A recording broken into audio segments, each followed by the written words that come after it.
All right, who's excited for biology class? I don't think we're going to go quite as deep in the weeds as we did last time, but we are continuing our discussions of apologetics, and specifically, we are currently focused on scientific apologetics. I haven't decided yet if I want to throw one more in. There's a couple that we could talk about, or if I want to move on to the next sphere next week, so I'll have that decided in the next couple days. But anyway, we are going to be looking tonight at another element of scientific apologetics, which is the idea of the cell. So if you were here last week, we talked about DNA, and we talked especially not only about the ability that DNA has to store information on a level that's not even remotely close to what we can do with our technology, but also the probability that that much information, because it's not just capacity to store information, it has information in it, the probability that that could in any way develop independent of an intelligent being or intelligence at work.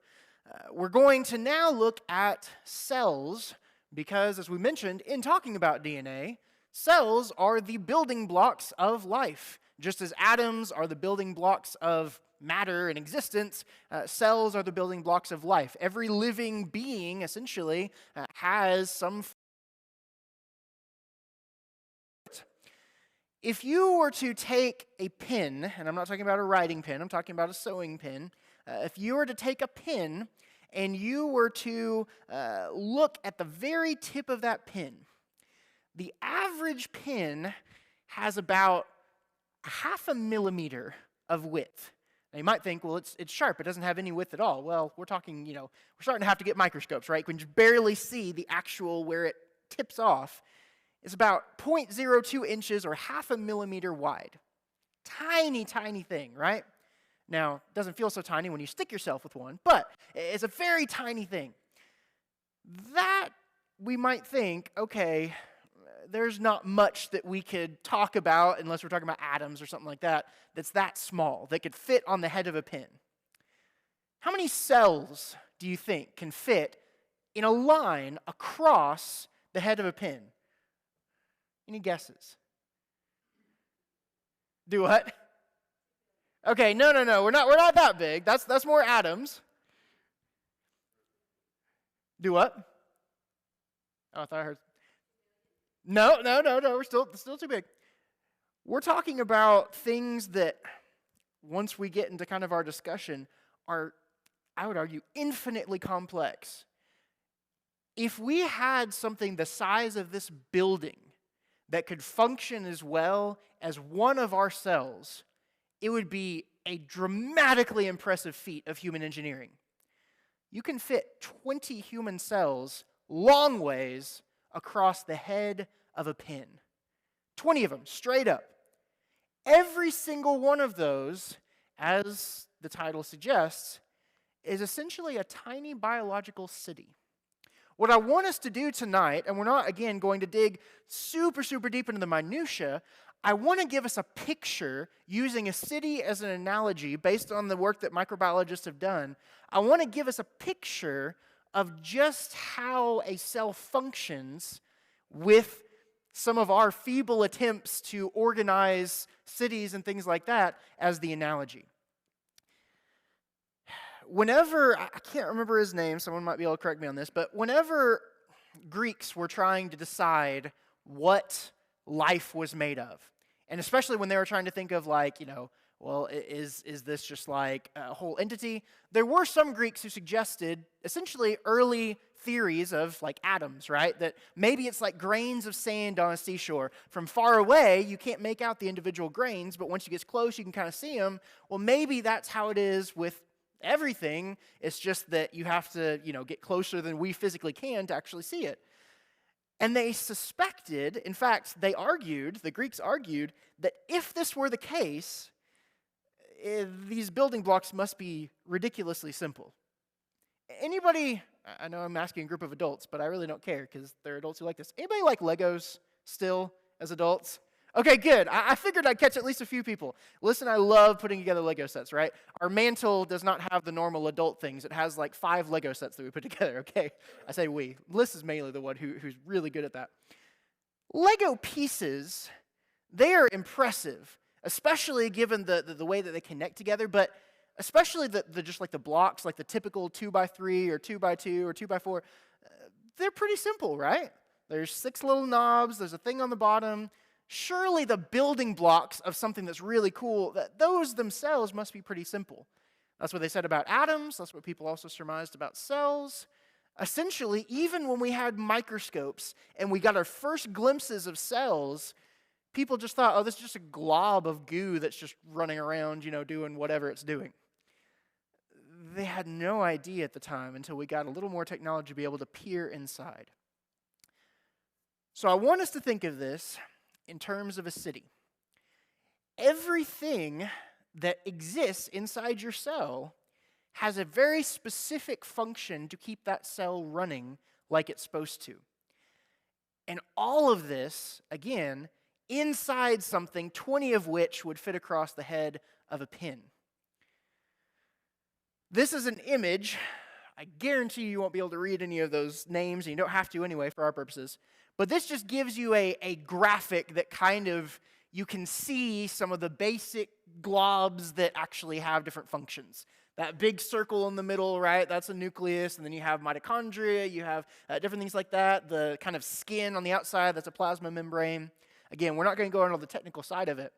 But this already, you're looking at, it's like, okay, it's got a few more parts in it, but it's still kind of, it seems pretty simple just looking at like this. Okay, it looks like there's a bunch of fancy names for things, but still.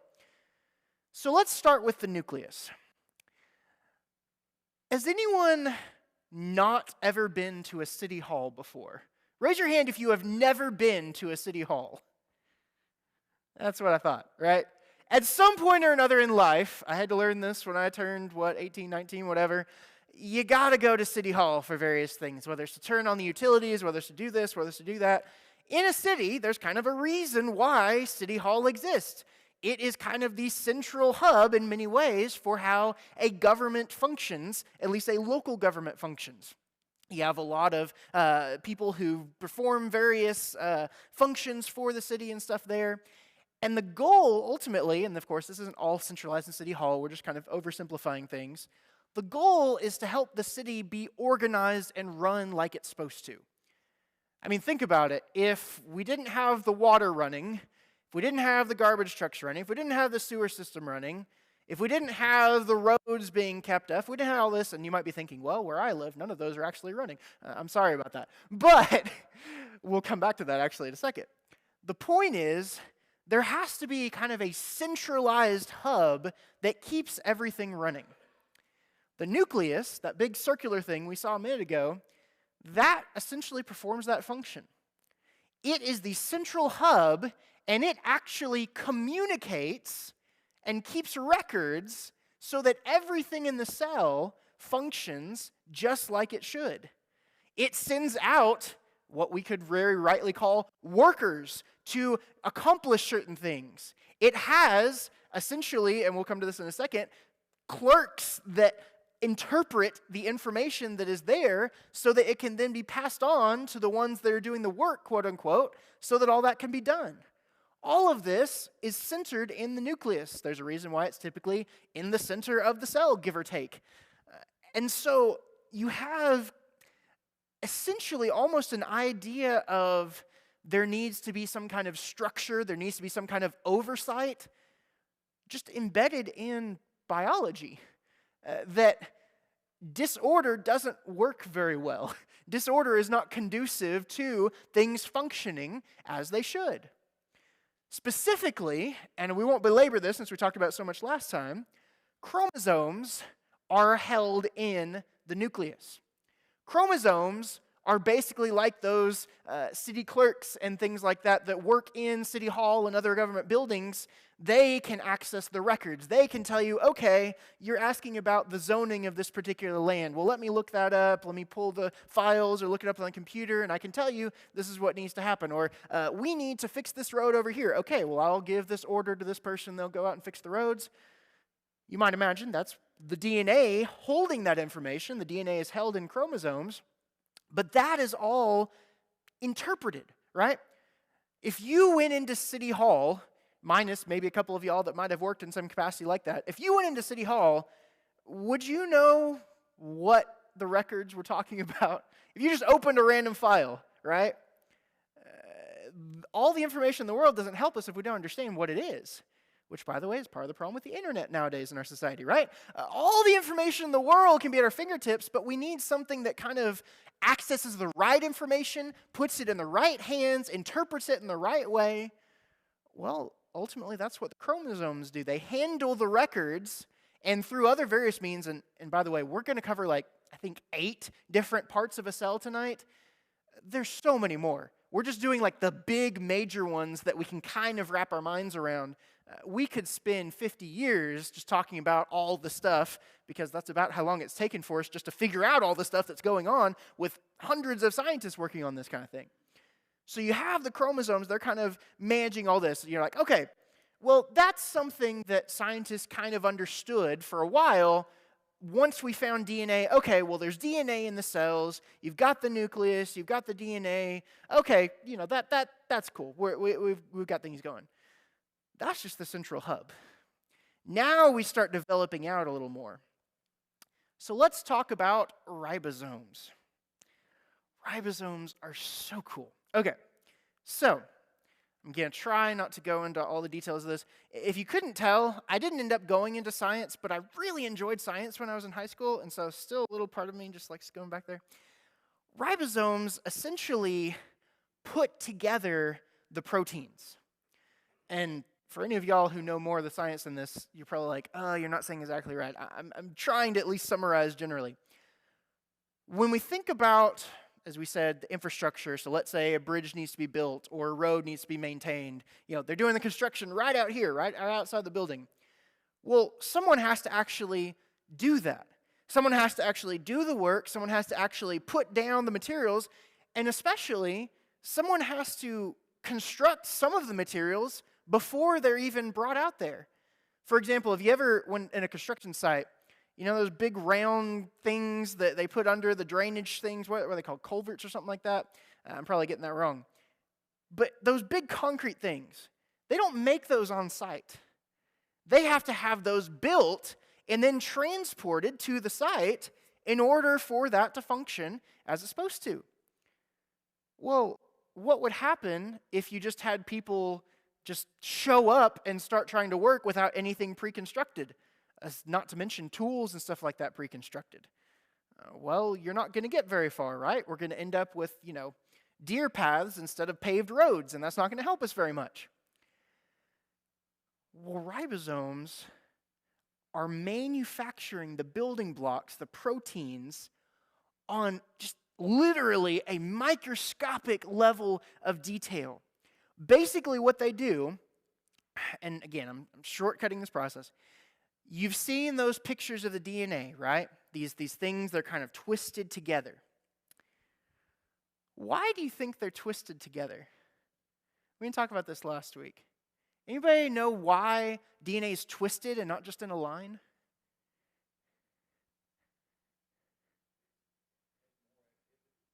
Okay, meaning it can hold more. Okay, that's part of it.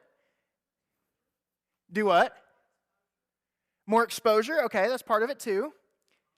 Can be stronger. Think about, when we make ropes, right? What do? We don't just go up straight up. We twist them around. Gary? It is three-dimensional. Very good. And also, whenever the proteins are being manufactured, the first step, it actually enables it to unwind and separate those pairs. Remember we talked about there's these 4 pairs of things, or these 4 things, and they come in pairs all across the DNA? Well, what that actually does is it kind of unfurls a little bit and separates in just a small section of the DNA. Whenever the city clerk, right, says, hey, this is something that needs to happen, it has the DNA unfurl in this little section. And then you have what's called RNA, and it comes and basically matches up with the exposed portion that's been split apart. It matches up with that, but it matches up with different pieces that then go and start grabbing all of these building blocks of proteins. And they start gathering around the RNA, and they start constructing the proteins.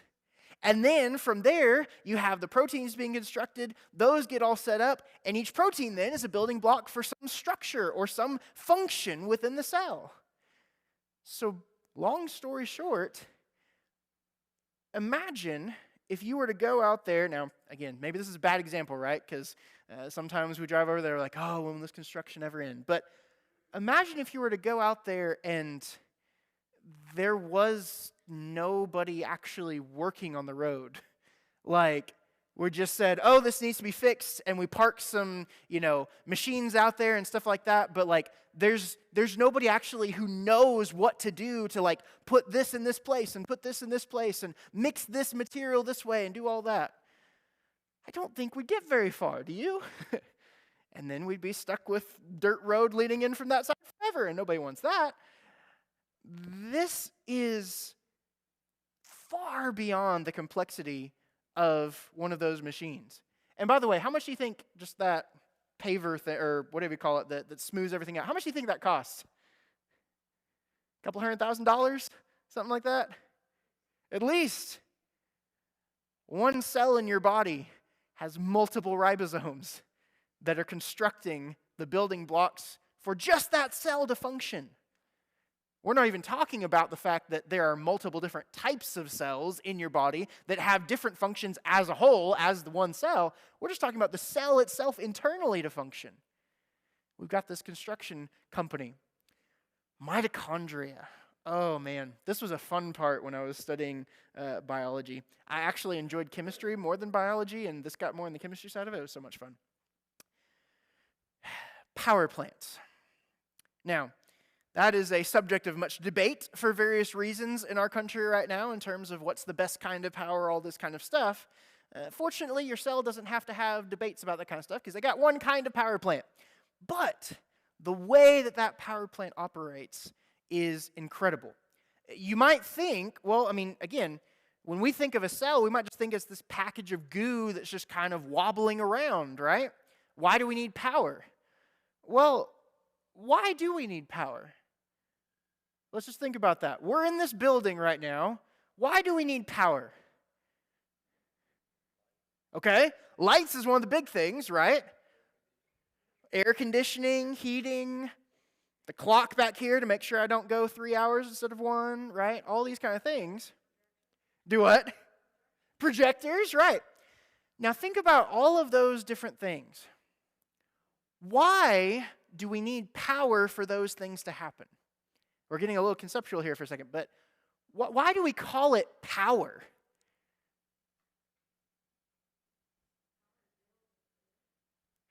Power gives you the ability to do something, right? Like, when these lights turn on, it's not like they're just passively turning on. Something is happening. Things are being moved. Things are being transported. In the case of lights, right, you have current running through things.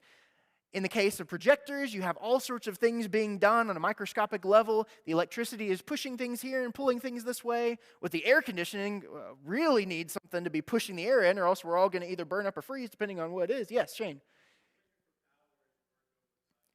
Yes. It's accomplishing work. There's something to be accomplished, but we need power to accomplish it. Well, if we're talking about a microscopic city that is, in fact, a cell, well, the reason you need power is because there are things to be accomplished. Your cell doesn't just sit there and do nothing. It is furiously busy all the time, doing all sorts of different things inside that cell. And that takes actually a lot of power. You might wonder, well, okay, I eat food, but how does that translate to power? Well, the cell, and specifically the mitochondria, is actually what makes that happen. Your food gets broken down into pieces tiny enough that can be taken into this tiny little part of each cell, and then we call it combustion, even though, when you think of combustion, you think of like lighting a campfire, right? Well, it's not quite the same, but it's related. Basically, it takes those tiny little bite-sized pieces of food and runs through a process of combustion, and that produces energy. The same way when you have a campfire, right? You put your hands over it and there's heat radiating off of it. That's energy being produced as well as the light that comes off of it. Well, in the same way, the mitochondria is able to provide power based on those little tiny pieces of food that are able ultimately to keep the whole cell running. Now, you need food for that. What else do you need for that to happen? Oxygen.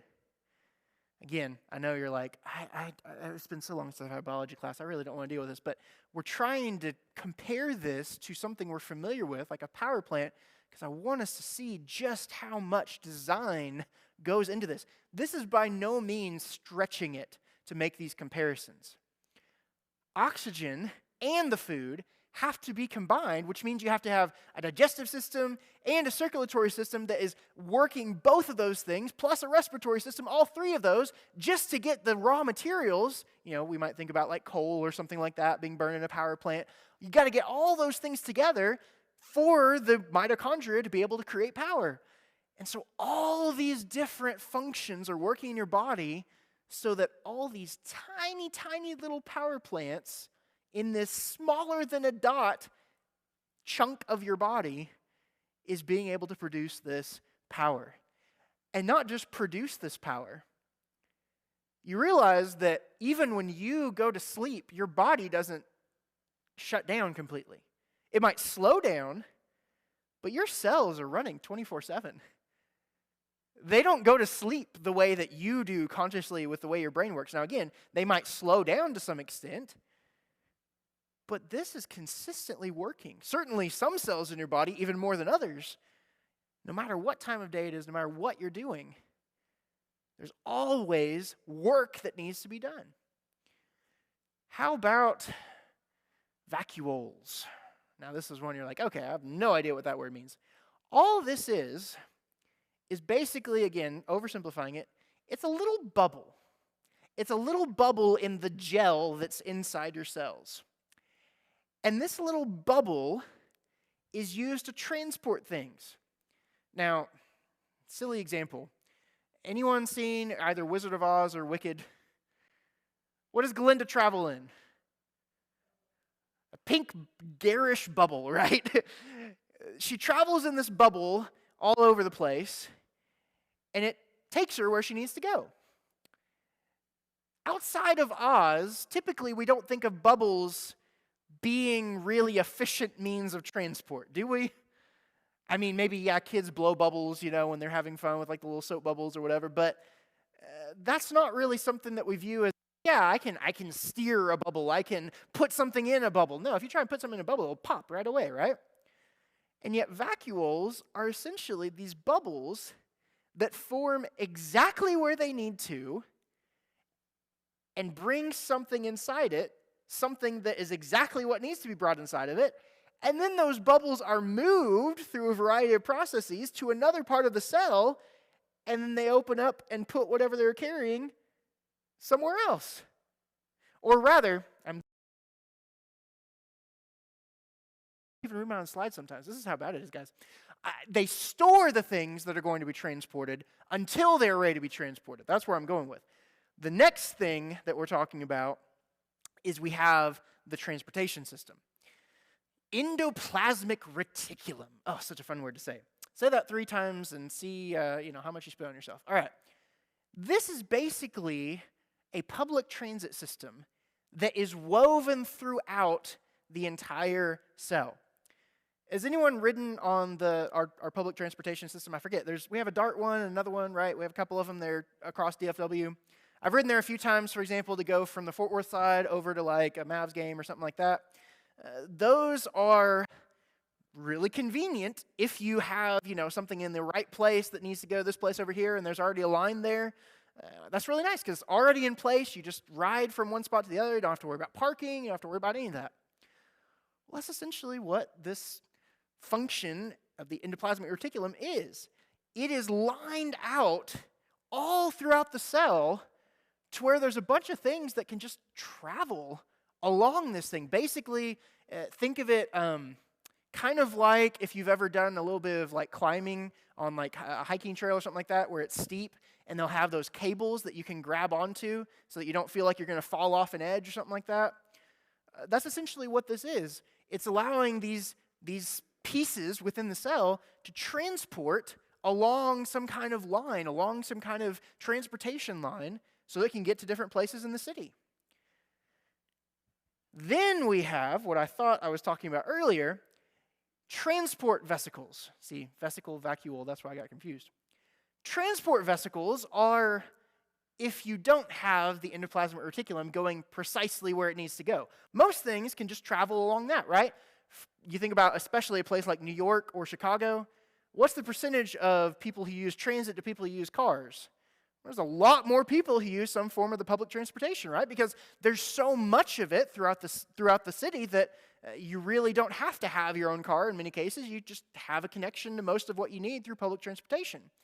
Texas, we're not as big of fans of that, mainly because we're dealing with a lot more land. We're not as compressed as they are in some of the bigger cities that have been around for longer and so forth, although we're getting that way in DFW, it feels like, right? But we don't have quite that same function. The cell is kind of the same way in that most of the things that are needing to get from one place to the other, a lot of times they can just go across the endoplasmic reticulum. But if it can't, that's where you have these bubbles, not the warehouse ones that store stuff that needs to be transported. This just literally, again, bubble comes over here, picks something up, moves along through the gel of the cell all the way to the other spot, and then drops it off. Now, just that by itself, I just want us to pause for just a second. Just that by itself, if you saw floating through the air a bubble carrying your Amazon package, what would you think? Now, some of us would think, oh, wow, this is really cool. I love this, right? But wouldn't you also think, I didn't think we could do that, right? How did they come up with the technology to do something like this? I'll tell you what you wouldn't think. You wouldn't think, oh, isn't it cool that a bubble just materialized and happened to carry this Amazon package that was meant for me right to where I am, right when I needed it? You would not think that. Because number one, that's not how bubbles work at all. And number two, even if they could somehow form that way, there's no way they could just get to where they're supposed to go in any kind of intelligent way. These things going throughout the cell go exactly where they're supposed to go, consistently, throughout the entire cell. How about the cell membrane? The cell membrane. Now, man, there's so many things we could talk about with this. We don't have city walls, typically, today, right? Why don't we have city walls nowadays? I mean, after all, this was very normal for most of human history. If there was a city, at least a big enough one, you would build a wall around it. Why don't we have city walls anymore? Is it because the world is safer than it used to be? No. So why don't we have city walls? For one thing, it's too expensive. You're absolutely right. The materials are a lot more expensive than they used to be, and the cities are bigger than they used to be. Why else?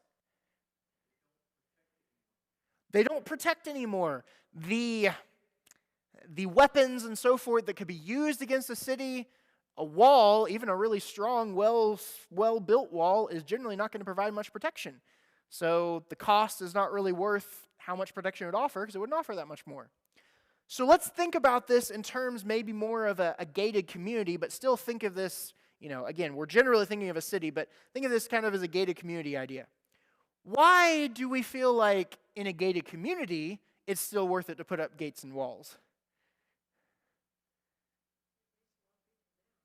Okay, you don't have governments trying to target a gated community like they would a whole city, right? You have maybe petty thieves and things like that. Well, a gate and a wall system, fairly simple one, can be a pretty effective deterrent because it creates just enough of an annoyance, just enough of a deterrent for most people to kind of be like, it's not worth it. If I want to commit a crime, it's just not worth it. At least that's the idea. Sometimes it doesn't work as well as we'd like it to, but that's kind of the model behind it. The cell membrane is incredible. It is built in such a way that it basically has across the entire membrane, this thing it's the skin, right, of the cell. It wraps the whole thing up. It is built to let just about any piece of anything that needs to come into the cell, and keep just about anything that doesn't need to go into the cell out of it. So basically, imagine it like a checkpoint at a gate.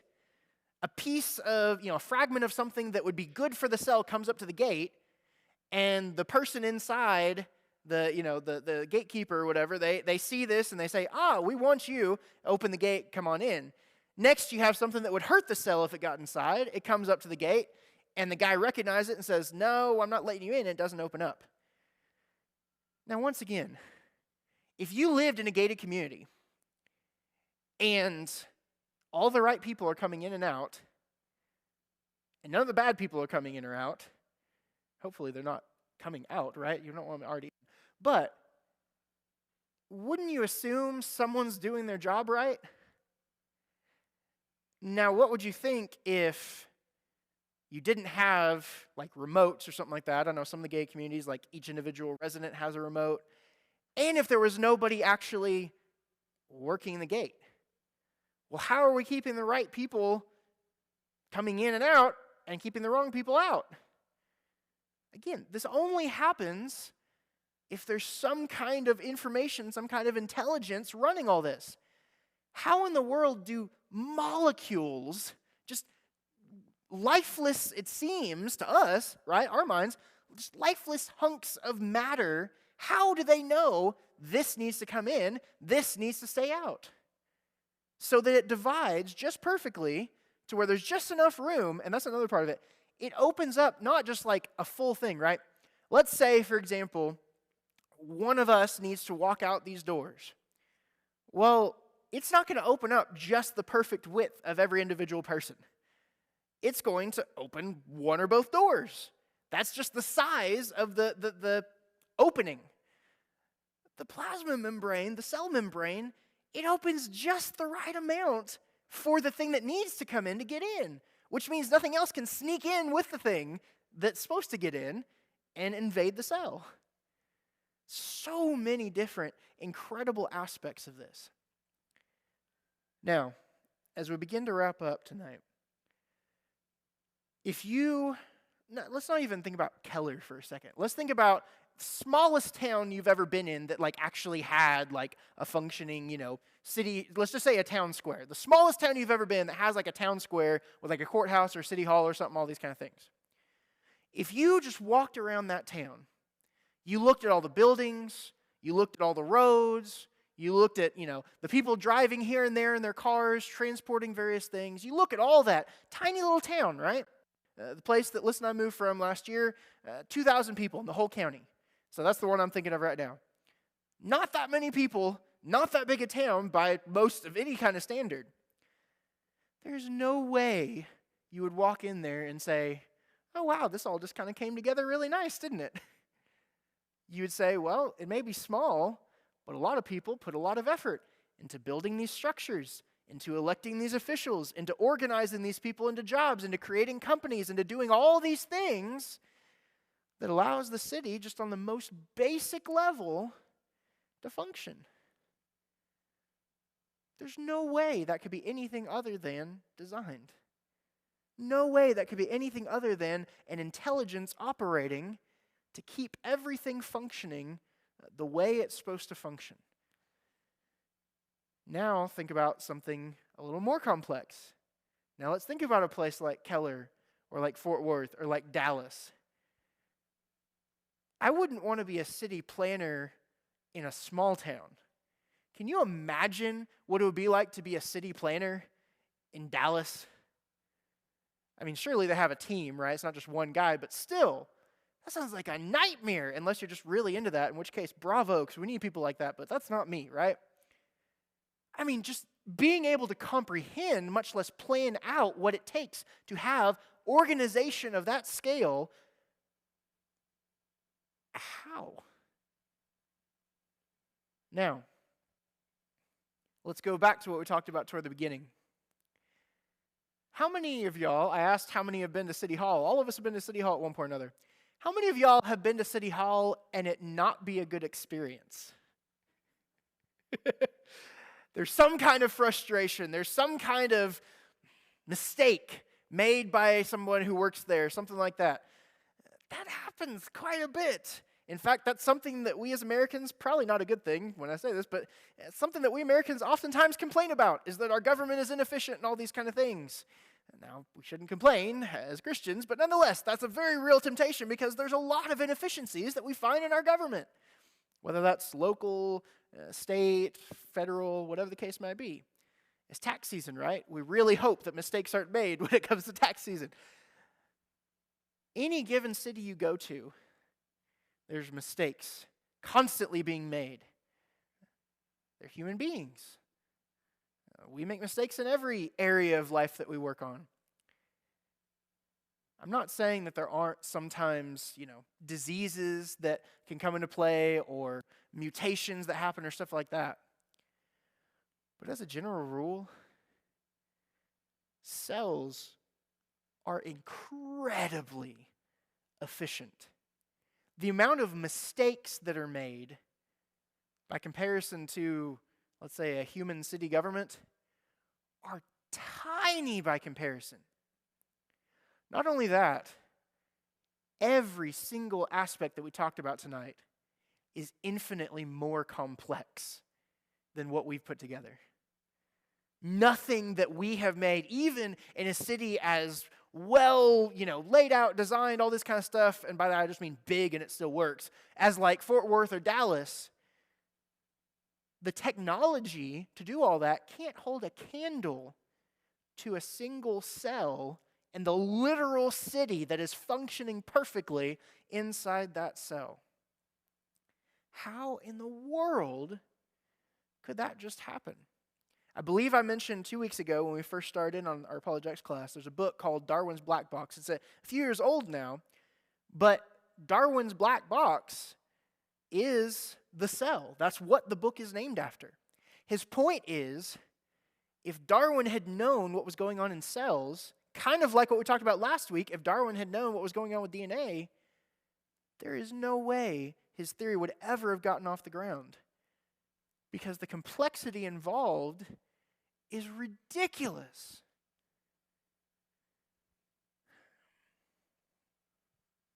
One cell is all we've been talking about tonight. We haven't even gone into the fact that there are hundreds of different kinds of cells, to my understanding, with each having a different purpose. You have your nerve cells, you have your skin cells, you have your cells that make up various kinds of internal organs. Your body contains 30 million, billion, trillion cells.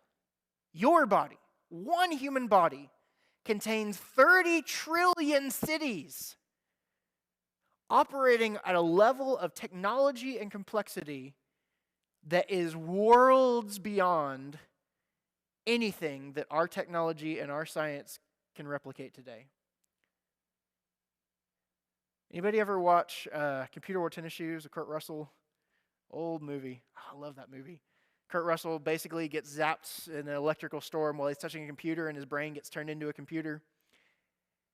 And they make all these allusions, all these connections in the movie about how the brain basically functions like a computer, the computer basically functions like a brain. And it's really cute, especially looking back, because we're talking like the computers are like, big as this podium type thing, and all the pieces are like huge. And it's funny looking back on that now that's been so many years and technology with computers has advanced so much. But it's also funny because really when you actually boil it down, something like our brain, that's like comparing an ant to a skyscraper.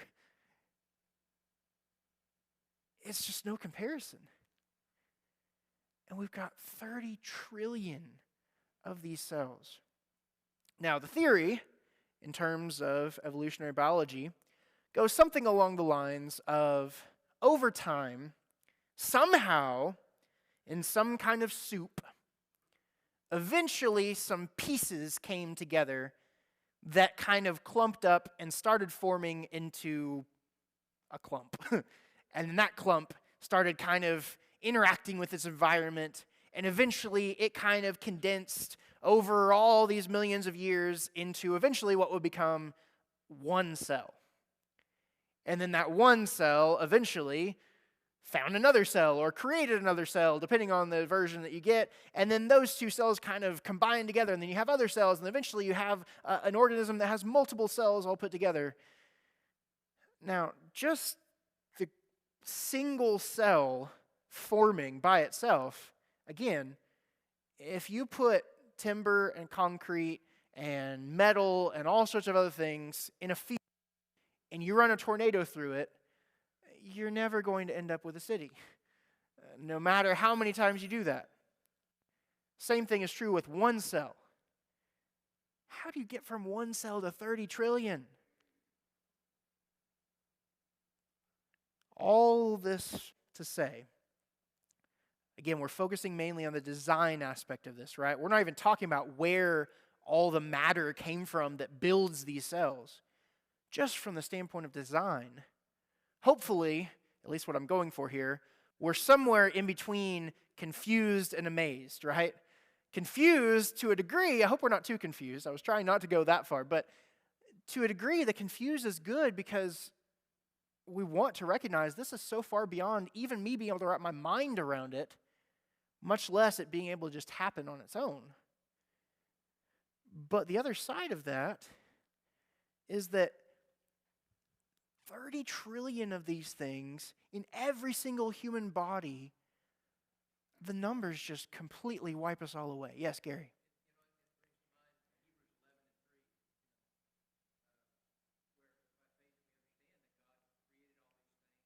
Yes. Yes. Absolutely.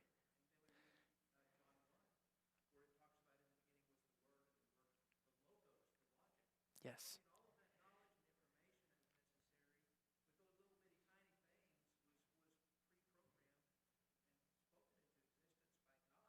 Yeah. Yeah.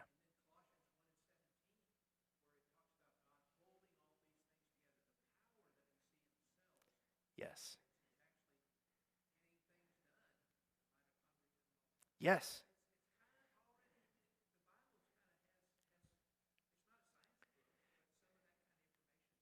Very good. Very good.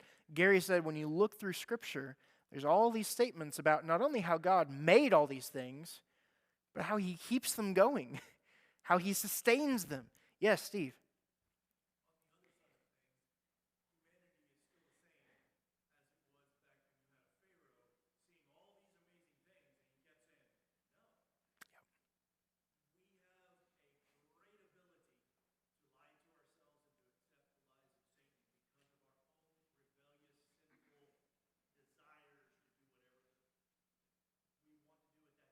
Yeah, absolutely. No matter how much evidence, and this is what I hope we'll leave with, as we spent the last 2 weeks talking about how intricate the design of our bodies in various ways and just life in general is, no matter how much evidence you present to people. I mean, you think that scientists who believe in evolution and deny God's existence, you think they don't know this stuff? Oh, they know it. We as human beings are incredibly good at lying to ourselves when the answers are right in front of us, when the evidence is right in front of us. Yes, Myron?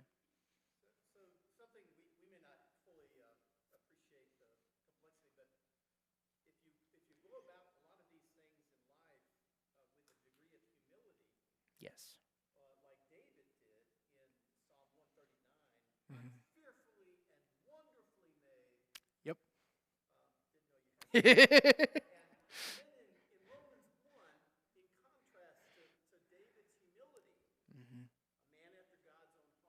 Yes.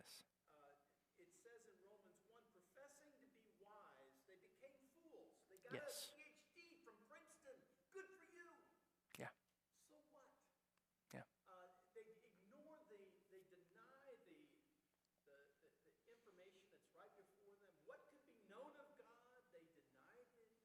Mhm. Yeah. Yes. Absolutely is.